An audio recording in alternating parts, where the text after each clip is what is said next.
Opel nous a dévoilé le premier rajeunissement de la gamme Astra, avec pour objectif d'établir de nouvelles références dans les domaines de la sécurité, de l'économie et de l'écologie.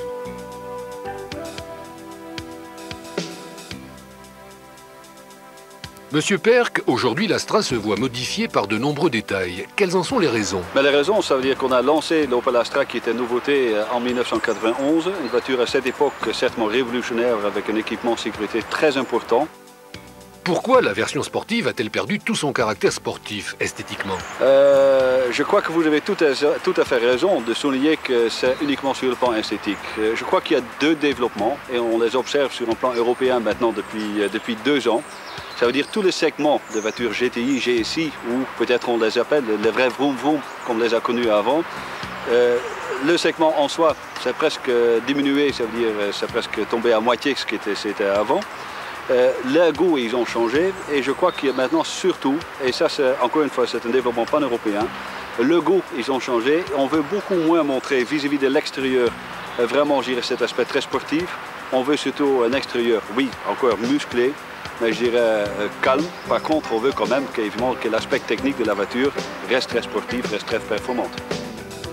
La version qui nous intéresse est bien évidemment la version sportive.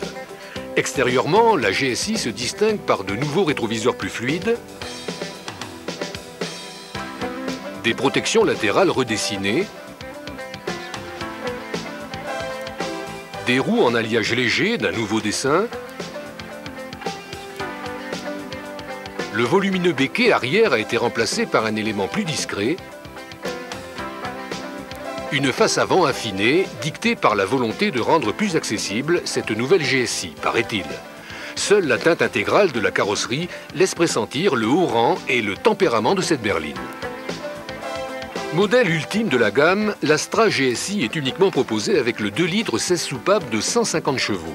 Sur route, on apprécie toujours ce fabuleux moteur moderne et performant, réalisé en collaboration étroite avec Cosworth, qui continue à offrir l'un des meilleurs rendements de sa catégorie.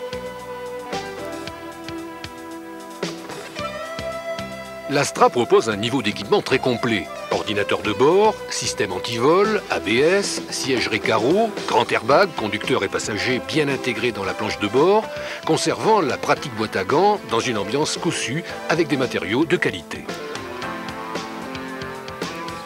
Né de l'union d'un turbo soufflant modérément, 0,7 bar maximum, et du diesel, Opel propose à bord de l'Astra un nouveau moteur 1,7 litre appelé EcoTurbo.